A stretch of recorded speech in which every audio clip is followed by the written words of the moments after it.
Bom dia a todos. Um prazer recebê-los aqui na KPMG para esse importante evento, que é Educação no Brasil. Meu nome é André Coutinho, eu sou líder de mercados da KPMG, membro do Comitê Executivo, e trabalho junto com o nosso time de mercados no desenvolvimento da estratégia de educação. Queria abrir aqui o evento com algumas palavras importantes do setor de educação para a KPMG. Como vocês sabem, educação para nós é um ponto fundamental da nossa estratégia. Nós temos um lema que é transformar conhecimento em valor, né? Esse conhecimento aplicado dos nossos profissionais aos nossos clientes, ao mercado de uma forma geral e à sociedade, né? E poucos setores são tão relevantes do ponto de vista estratégico, porque envolve muito, né, o desenvolvimento da sociedade, quanto a educação, né? Todos nós sabemos que os melhores exemplos de evolução das sociedades modernas passaram necessariamente por educação. É o que nós acreditamos aqui na KPMG, é como nós temos trabalhado fortemente para apoiar a sociedade por meio da educação e também, porque no final do dia atender os nossos clientes é a nossa maior prioridade, ter uma equipe especializada e voltada ao setor de educação. Todo ano recrutamos aproximadamente 500 profissionais júniores, né, o que nós chamamos de trainees. Acho que vários de vocês talvez já tenham ouvido falar e alguns já tenham passado, né? Tenho certeza que alguns já passaram aqui por programa de trainee, inclusive aqui na KPMG, onde nós colocamos para esses profissionais recém-saídos das universidades uma camada de educação, né, formação profissional, todo o conhecimento necessário para atender os nossos clientes. Isso não acontece apenas com os profissionais que entram no programa de trainees, mas todos os profissionais da KPMG passam por um processo de treinamento, que eu entendo ser o processo de educação continuada, que nunca termina, né? Então, vai de assistente até o chairman da companhia, o Charles Crick, com uma carga horária anual muito importante. Então, a educação está no nosso DNA, não poderia ser diferente, né? O nosso principal produto é conhecimento, e a gente tem investido bastante em relação a isso.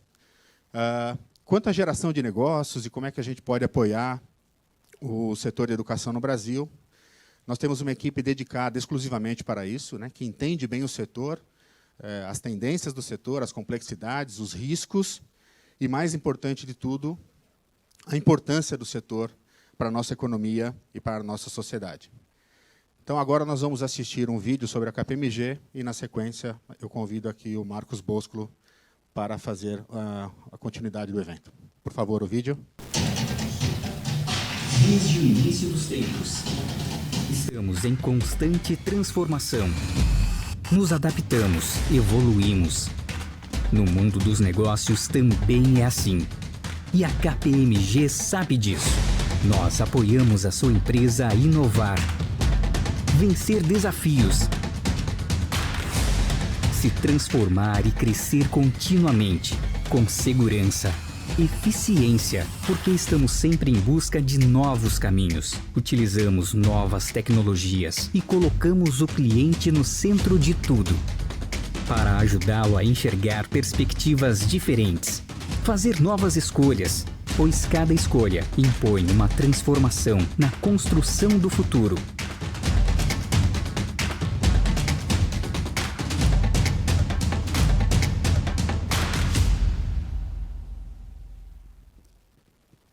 Muito bom.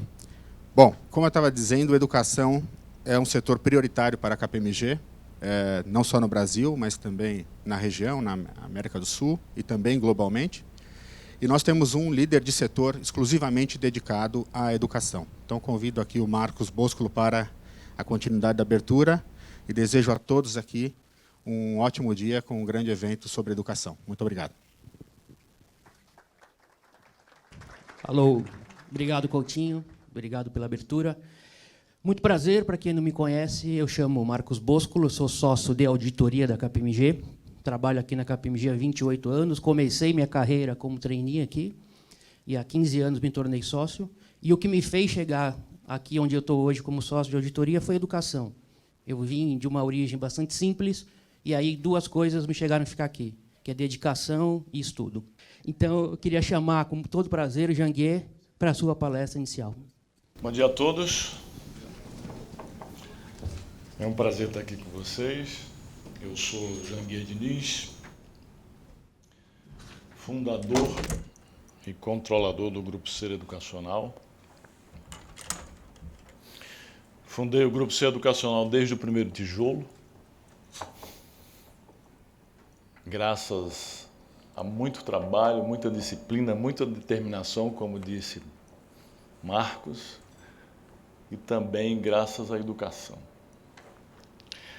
Quero inicialmente cumprimentar os senhores, cumprimentar o Marcos e todo o time da KPMG, o Custódio, que vai ser nosso colega aqui, palestrante,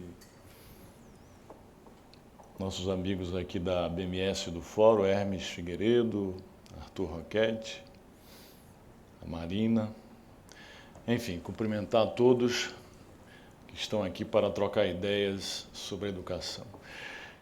Quero agradecer o convite honroso para estar aqui para falar sobre um tema que eu sou apaixonado, né? Que é a educação. A educação mudou minha vida, minha história e meu destino. E pode mudar a vida de todo mundo, nós sabemos. Aos 8 anos de idade eu era engraxate de rua. 9 anos vendedor de laranja, 10 vendedor de picolé. Fui garçom também, como o Marco foi. Mas foi graças à educação que eu consegui transformar a minha vida e o meu destino. É que a educação, todos nós sabemos, é instrumento, já dizia Paulo Freire, transformador e libertador do indivíduo. É a mais fácil forma de mobilidade social, de ascensão social. Se não fosse através da educação, eu não teria saído de um estado de pobreza extrema, que eu sou paraibano, nasci numa pequena cidade da Paraíba, Santana dos Garrotes, que não tinha nem no mapa na época, e consegui conquistar muitas coisas em minha vida. A educação muda o mundo e pode mudar o Brasil se os governantes tivessem a consciência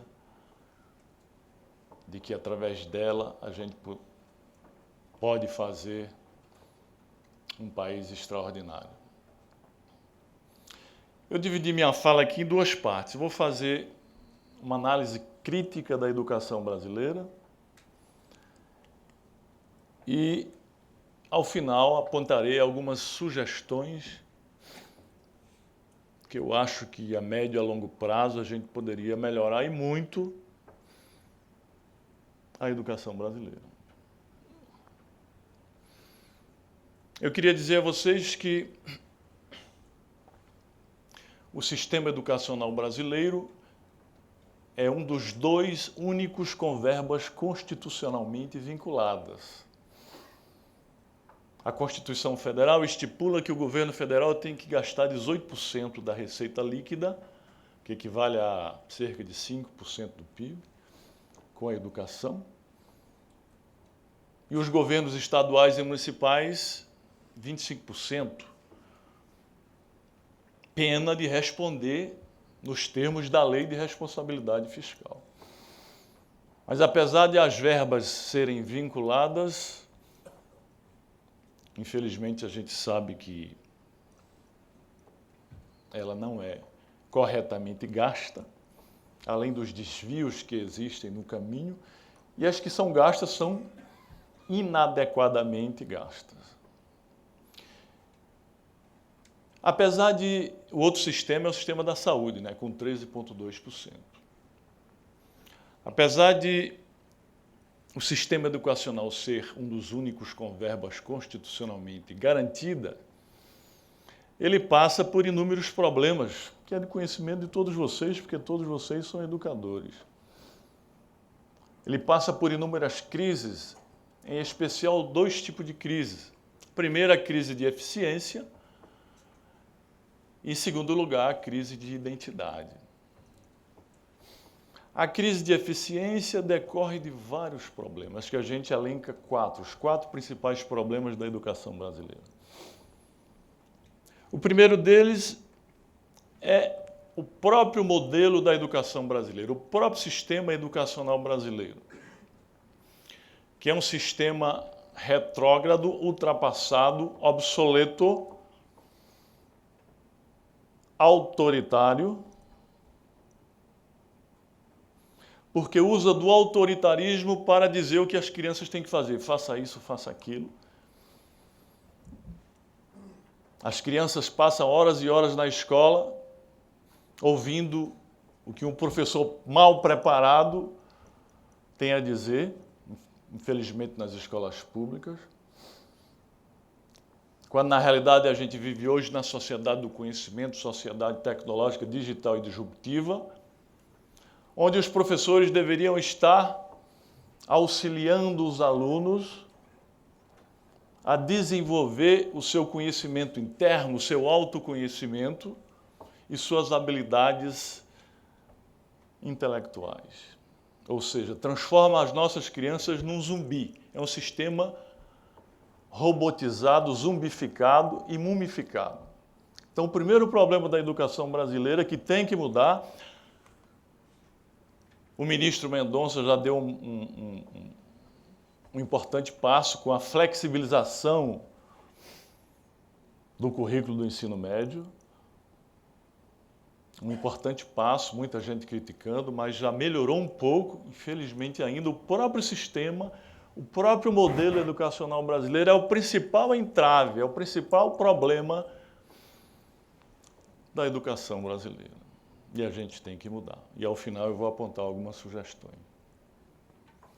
O segundo problema é exatamente que a gente tem ainda no Brasil, especialmente nas escolas públicas, um alto índice de repetência e evasão.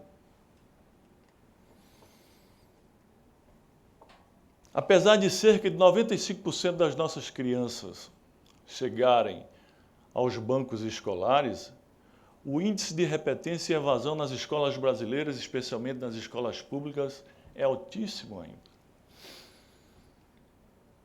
Cerca de 18% entre as meninas do sexo feminino, claro, e 25% entre os meninos. A média da evasão no ensino básico brasileiro ainda é de 21%, enquanto países como a Rússia e a Coreia do Sul têm menos de 1% de repetência e evasão.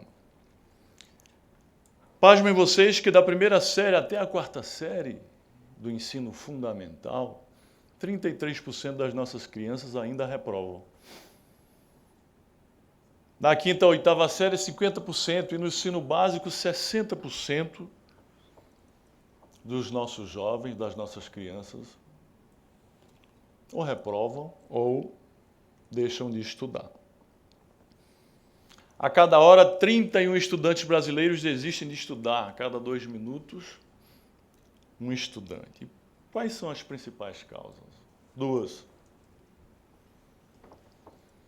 Falta de motivação, porque o próprio sistema educacional brasileiro não motiva, porque apenas robotiza, não ensina os estudantes a pensar, a desenvolver as suas habilidades e potencialidades intelectuais, que todos têm, claro, e também a obrigação de trabalhar. São as 2 principais causas. Um outro problema é a distorção alunos por idade e série. Na faixa dos 15 a 17 anos, apenas 46% dos alunos frequentam a série correta. Qual é a consequência disso, meus senhores? A repetência e a evasão no Brasil, no ensino básico, custa milhões aos cofres brasileiros. Que daria essa grana por si só para reestruturar centenas de escolas públicas no Brasil, e os nossos governantes não veem isso. Um outro problema que todos vocês sabem, mas é importante a gente destacar, ainda é o analfabetismo brasileiro. No Brasil, quase 8,5% da população brasileira ainda é analfabeta, cerca de 20 milhões. As crianças com até 7 anos, no meio rural, 53% são analfabetas ainda. Vejam que absurdo. E no meio urbano, ainda 26%. No Nordeste, 13% da população nordestina ainda é analfabeta. Agora, é um paradoxo a gente estar falando aqui de analfabetismo na sociedade do conhecimento, sociedade tecnológica, digital e disruptiva em que a gente está vivendo, não é? É um paradoxo se falar em analfabetismo quando as maiores economias do mundo vivem hoje lutando para conquistar o mercado global. Mas a gente ainda tem que falar sobre isso. Além dos analfabetos funcionais, que no Brasil nós temos milhões, que são aquelas pessoas que leem, mas não compreendem o que estão lendo, ou não sabem calcular. Meus pais até hoje são analfabetos funcionais. Que graças a muito esforço, que eles eram analfabetos, iliterados totalmente, graças a muito esforço, a gente conseguiu alfabetizá-lo, mas ainda são analfabetos funcionais, meus pais. E eu que sou o dono de uma rede de universidades no Brasil, com mais de 60 universidades, mais de 150 mil alunos. Meu pai tem 80 anos, vai fazer 81 agora, minha mãe 69. A gente fez com que eles lessem e escrevessem, mas ainda são analfabetos funcionais. Pasmem vocês. Para terem uma ideia, 50% dos trabalhadores brasileiros ainda com carteira assinada são analfabetos funcionais. E 50% dos alunos da 4ª série do ensino fundamental também são analfabetos funcionais, o que é um absurdo. Num país considerado a 9ª ou a 10ª potência mundial, economia mundial, que vive lutando com as economias emergentes para conquistar o mercado global. Já pensou se nós não tivéssemos esse analfabetismo, ou a qualidade da nossa educação fosse elevada, o que seria do Brasil? Nós estaríamos na ponta. Daí a gente registrar que a educação muda o mundo. Somente a educação muda o mundo e pode mudar o Brasil. E nós que nos preocupamos com o estado do Brasil e do mundo, temos que investir na educação. Inicialmente em nossas vidas, na vida de nossos filhos, e eu invisto na educação, inclusive, como negócio, que é um negócio social, através do Grupo Ser Educacional, que tem hoje mais de 150 mil alunos, mais de 60 faculdades e universidades, cerca de 11 mil colaboradores, e a gente forma 15 mil egressos todos os anos.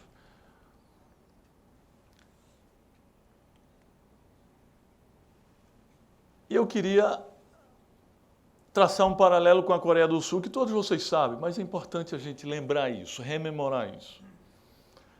Se traçarmos um paralelo com a Coreia do Sul, eu cito muito como paradigma a Coreia do Sul, a gente vai constatar que na década de 60, o Brasil e a Coreia do Sul tinham situações semelhantes.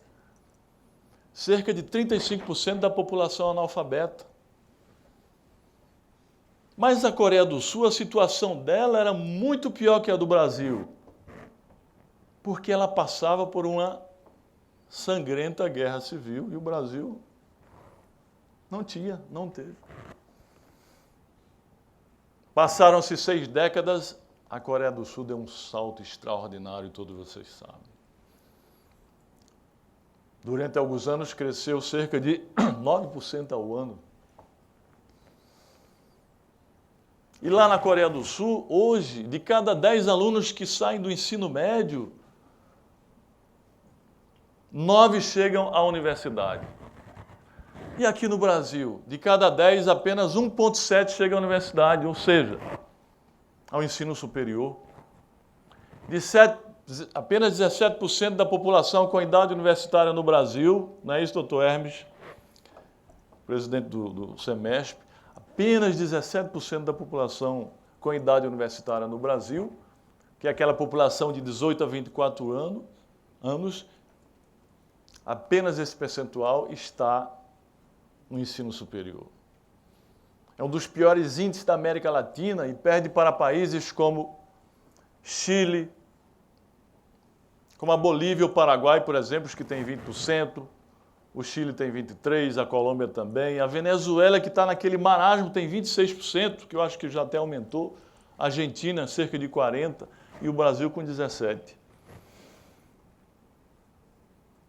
Na Coreia do Sul tem 90% dos alunos que saem do ensino médio chegam ao ensino superior. No Brasil, 17% e 83%. Grande parte não pode pagar.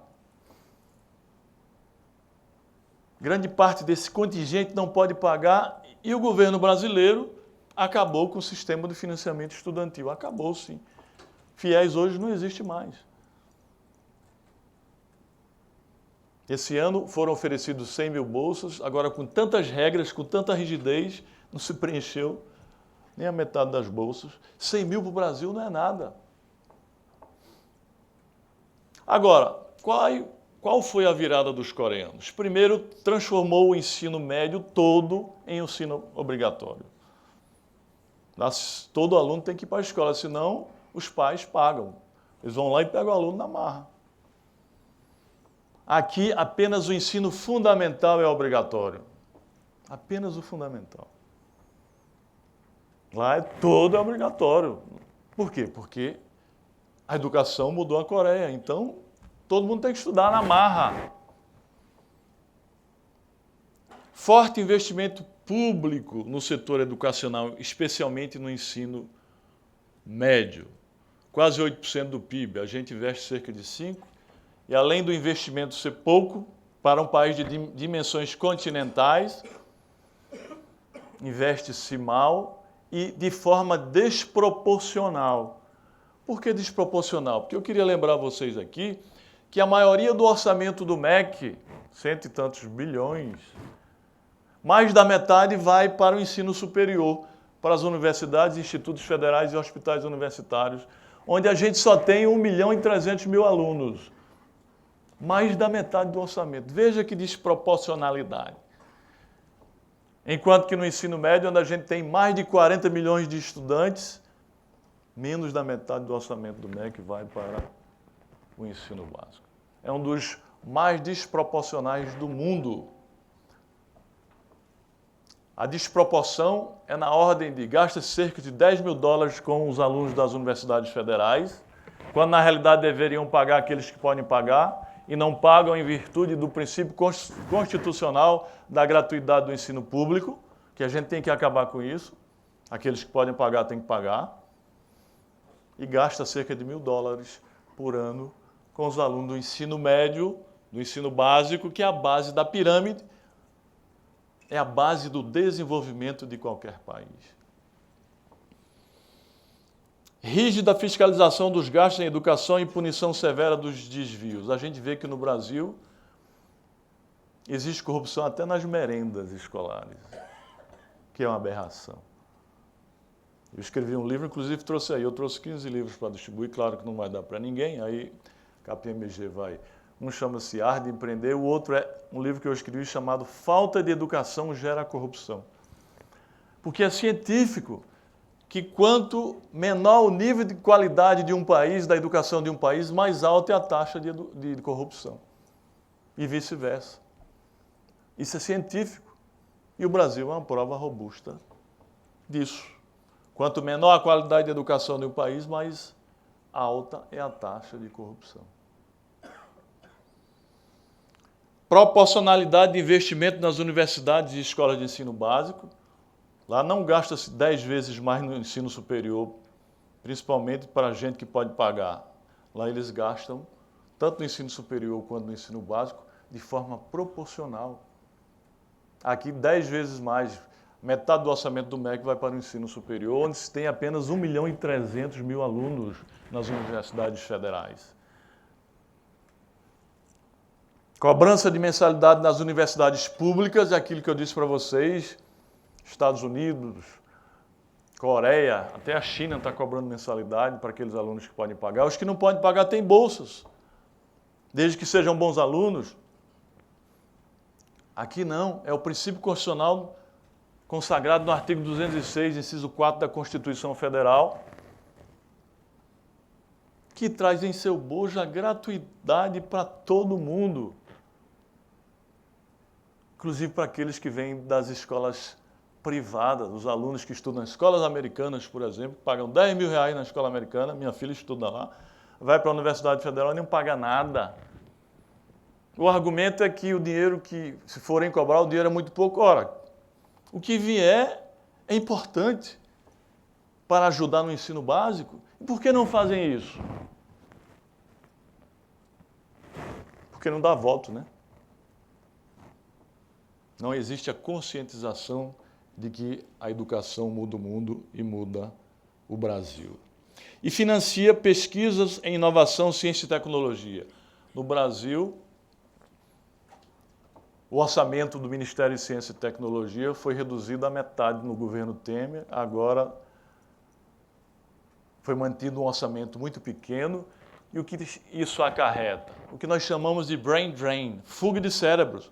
Os nossos alunos, bons alunos, se formam, vão estudar fora, começam a pesquisar, nunca mais voltam.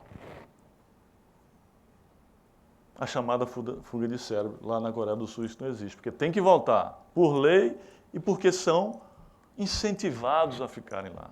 Porque tem empregos bons e salários bons.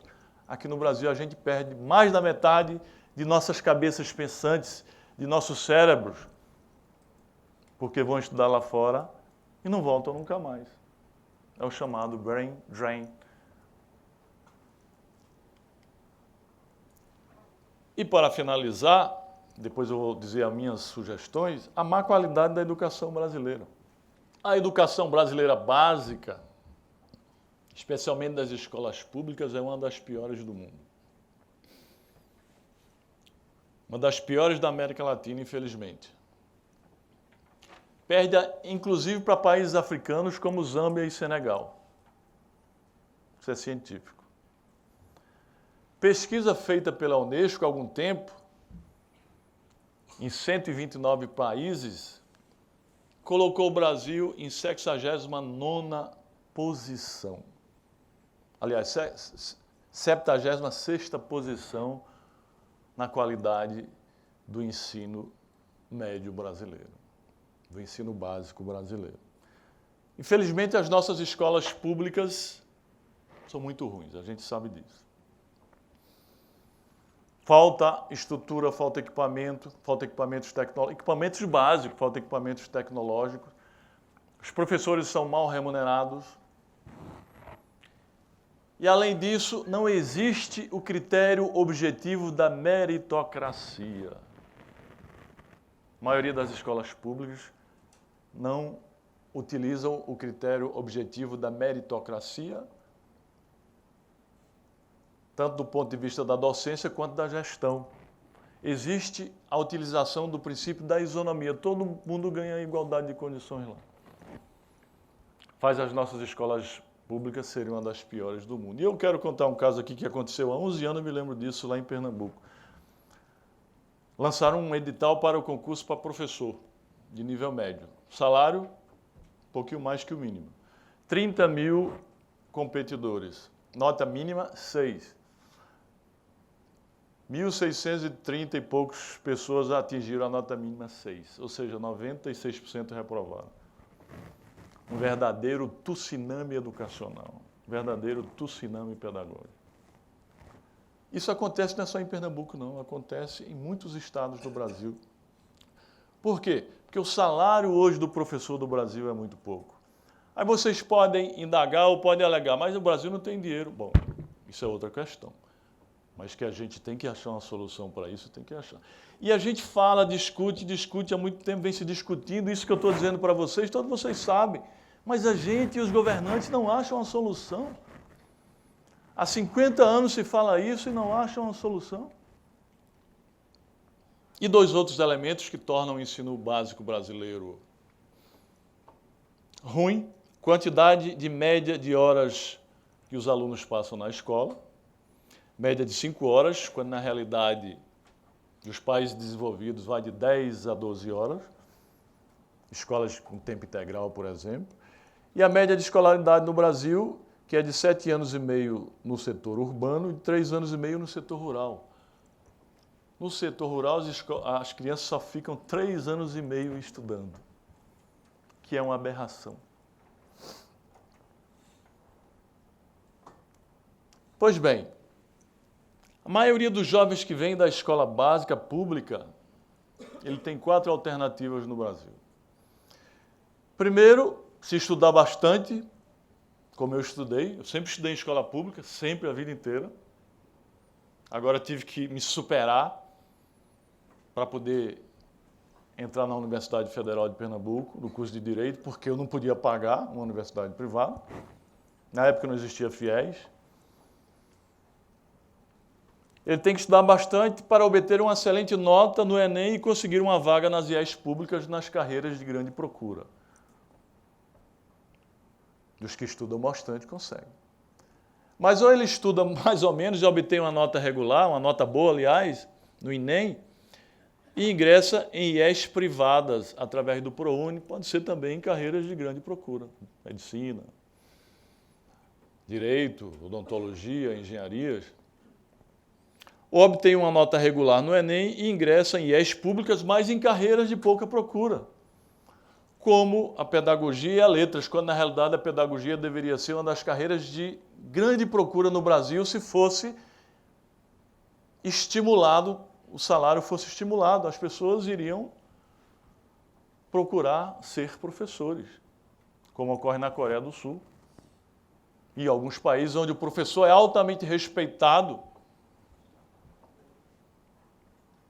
Agora ganham satisfatoriamente, ganham bem, né? Infelizmente no Brasil o salário de um professor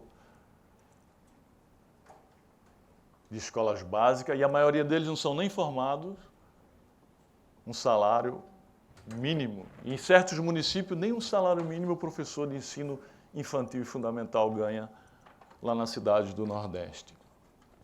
E trabalhar para bancar as mensalidades nas IES privadas em carreiras de alta procura. Meus amigos, em plena era do conhecimento, onde o conhecimento é muito mais importante que os recursos materiais como fator de desenvolvimento humano, o conhecimento hoje é considerado um instrumento de poder, que é a era em que estamos vivendo. A má qualidade do ensino no Brasil transformou-se num grande obstáculo ao crescimento do país, ou seja, o baixo crescimento do PIB no Brasil decorre da falta de qualidade da nossa educação. E não é só no ensino básico também, não, mas no ensino superior. Porque no ensino superior, especialmente nas instituições privadas, nas nossas instituições, nós recebemos alunos C, D e E que a gente tenta transformar em B. Daí a diferença entre instituições federais, universidades federais e universidades privadas, a maioria. É que nas universidades federais os melhores alunos vão para lá, os alunos que estudam nas escolas, nas melhores escolas privadas.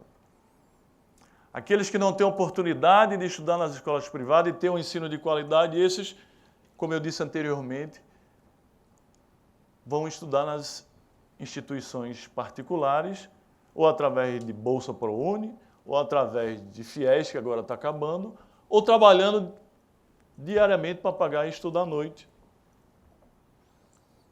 Ameaça a competitividade das empresas do próprio Brasil. Muitas empresas, antes de investir no país, ela analisa a qualidade da educação, a mão de obra, a qualidade da mão de obra. E como no Brasil, infelizmente, não é das boas, a gente perde muito investimento no Brasil. E pasmem vocês, muitas empresas ficam, às vezes, meses com postos de trabalho em aberto, porque não existem as pessoas aptas e qualificadas para tal. Afeta a distribuição de renda, claro, da população e impede o crescimento pessoal dos nossos cidadãos. E qual é a crise de identidade? Descrédito da própria sociedade em relação ao sistema educacional brasileiro, esse sistema retrógrado, ultrapassado, que a gente tem que mudar. Não aplicação do percentual constitucional corretamente. Quando se aplica, existe desvio e aplica de forma inadequada e desproporcional. Crise moral e ética, né? Desvio de verbas, inclusive em merendas escolares a gente vê muito isso. E falta de políticas afirmativas e de inclusão social e educacional, como o enfraquecimento do FIES. Isso a nível de ensino superior. E quais são as soluções que eu elenco para vocês? Queria dizer para vocês que não sou especialista em educação. Eu sou um educador, mas não sou especialista em educação. Eu fui magistrado federal, depois fui membro do Ministério Público, fui professor de processo trabalhista da Universidade Federal de Pernambuco por 20 anos. Hoje sou advogado e empreendedor educacional. Eu costumo me definir como empreendedor educacional, pois sou o controlador do Grupo C Educacional. Portanto, irei propor para vocês algumas soluções que, na minha ótica, a médio e longo prazo, poderia melhorar o Brasil. Apesar de não ser especialista em educação. A primeira, na minha ótica, é a criação, mudar o sistema educacional brasileiro. A criação de um sistema educacional no qual se respeita as características pessoais de cada aluno para conduzi-los ao desenvolvimento do seu autoconhecimento, com a implementação da chamada didática afetuosa de Cláudio Naranjo do Chile, ele que trata muito bem da didática afetuosa, na qual os professores transmitam conhecimento de forma amorosa, afetiva e acolhedora. Ou seja, mudar o nosso sistema educacional para que a gente ajude, estimule o aluno a desenvolver o seu conhecimento interno e autoconhecimento, e não ficar transmitindo coisas para eles irrelevantes que não tem nada a ver com o dia a dia dele e com o mundo em que ele vive. Que é o que acontece hoje, fica se ensinando aquelas matérias decorebas que não servem para nada mais, quando na realidade o aluno hoje vive em outro mundo e nós vivemos em outro mundo e demandamos outras aspirações e outras coisas que devem ser ensinadas. O professor deve ser apenas um estimulador, porque tudo está na internet, e não ficar ensinando aquelas coisas que não tem nada a ver. Então, a primeira coisa que a gente deve fazer no Brasil é mudar o sistema educacional. Segundo, conscientização daqueles que se interessam pelo Estado do Brasil, e todos nós nos interessamos, mas especialmente os governantes, para que vejam a educação como o principal instrumento para mudar o Brasil, e a gente entra governante, sai governante, entra governante, sai governante, e isso não acontece.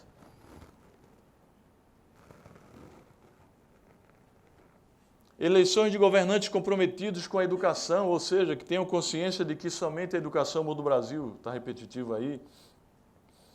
Aumentar os investimentos na educação, principalmente na básica, ou se não, torná-la proporcional, porque a base da pirâmide é que precisa. E não o ensino superior. E eu queria lembrar vocês aqui que nas universidades federais, 50%, mesmo depois da instituição das cotas, 50% dos alunos que estudam lá podem pagar, são filhos de pessoas que podem pagar. 88% da medicina nas universidades federais os alunos podem pagar, 80% da odontologia e 70% do direito. E por que é que o governo não acaba com o princípio da gratuidade do ensino público? Ah, é porque é constitucional, mas não é cláusula pétrea, pode mudar. Muda outras coisas, porque não pode mudar isso. Federalizar o ensino básico. Aqui no Brasil, só o ensino fundamental é federalizado. Os outros são municipalizados e estadualizados. e apenas o ensino fundamental é obrigatório, quando na Coreia todo o ensino básico é obrigatório. Aqui, se o aluno quiser ir para a escola, não vai, fica por isso mesmo. Criar legislação com punição severa para desvios de verbas vinculadas à educação, né? A tal da crise moral e ética, e para outras formas de corrupção. Gastar corretamente, adequadamente e proporcionalmente as verbas vinculadas à educação. Aumentar o tempo de hora dos alunos nas escolas para 10 horas, aqui são 5 horas só. Transformação de todas as escolas de ensino básico em tempo integral. Como é que o governo vai fazer isso que não tem dinheiro? Bom, aí não é problema meu, eu sei que isso é importante. Como é que vai fazer? Aí eu não sei. A gente precisa achar uma forma. Por que na Coreia fizeram e deu certo? Em um país desse tamanhozinho, e o nosso não. Formar e qualificar mais e mais professores, mas para isso tem que dar condições, salários, senão não vai atrair pessoas interessadas. Como é que vai ser feito isso? Também não sei. Valorizar a profissão do docente com pagamento de salários dignos, né?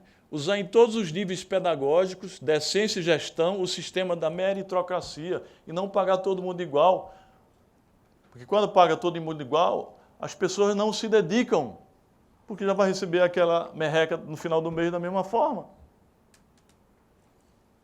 Criar o ProUni para o ensino médio. Eu quero registrar aqui que o ProUni no ensino superior foi o melhor programa que o governo do PT criou. Em 12 anos, colocou nos bancos escolares 2.500.000 pessoas. Quando, na realidade, há uma renúncia fiscal de cerca de 10 bilhões. Quando, na realidade, existe 1.300.000 pessoas no ensino superior federal e eles gastam mais de 50 bilhões por ano. Então, veja, comprar vagas no ensino privado, não é puxando a brasa para a nossa sardinha, não, é muito mais barato e já era defendido por Milton Friedman, aquele economista ganhador do Prêmio Nobel há muitos anos atrás. É muito mais barato do que você investir em ensino público. Mas vai dizer isso aí para ver o que acontece. Criar o ProUni para o ensino médio, né? Que eu acho que, como ele foi o melhor programa no ensino superior, é grande programa também para o ensino médio. E no ensino superior, cobrar mensalidade nas IES públicas dos que podem pagar e dar bolsas para os que não podem pagar. Muito simples, perenizar o ProUni, porque é o melhor programa do governo. Comprar vagas, vouchers nas IES particulares para as classes menos favorecidas, muito mais barato. Aumentar e estabilizar o sistema de financiamento estudantil, o governo acabou, tem que aumentar. Investir em pesquisa e tecnologias para evitar a fuga dos nossos cérebros, brain drain, e valorizar nossos pesquisadores com oferecimento de empregos e salários dignos, porque senão eles vão embora e ficam lá. Coisa simples, todos nós sabemos disso, mas pouca gente, pouco governante faz isso. A gente não está inventando a roda aqui, não. Dizendo o que é óbvio, mas que tem que ser feito. E a gente discute isso há muitos e muitos e muitos anos. Infelizmente, isso não é feito. Para finalizar, 1 minuto mais, eu queria dizer que morei em Recife durante muitos anos, estou morando agora em São Paulo, e eu, juntamente com dezenas de outros empreendedores, inclusive do setor educacional, como Gabriel Mário Rodrigues, que era da Anhembi Morumbi e da Croto, nós fundamos o Instituto Êxito de Empreendedorismo. Qual o objetivo do Instituto Êxito de Empreendedorismo? O objetivo é realçar, é destacar o dom empreendedor que todas as pessoas têm, todos os jovens têm.